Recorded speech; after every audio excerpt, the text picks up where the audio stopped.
హరే కృష్ణ. తిరుప్పావై 8వ రోజు 8వ పాశనం.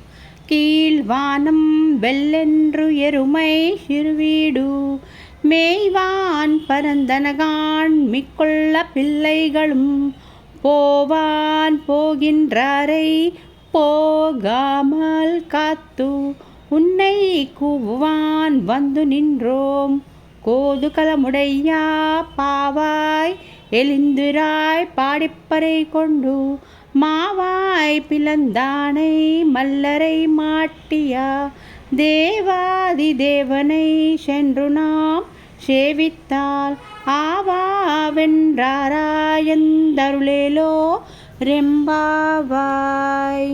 ఆండాళ్ తిరువడిగలే శరణం. ఓ స్నేహితులారా, తూర్పున తెల్లవారింది. ఆవుల మంద పచ్చిక బయళ్లకు మేయడానికి వెళ్ళాయి.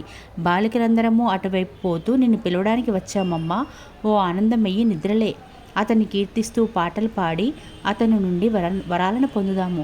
కేశి అనే గుర్రం నోటిని చీల్చి చంపినవాడు, తనను చంపడానికి కంసుడు పంపగా ఆ మల్లయోధులందరినీ సంహరించినవాడు, ఆ దేవదేవుని నారాయణని సేవించడానికి అతని పాదాల పడి శరణు కోరుదాం.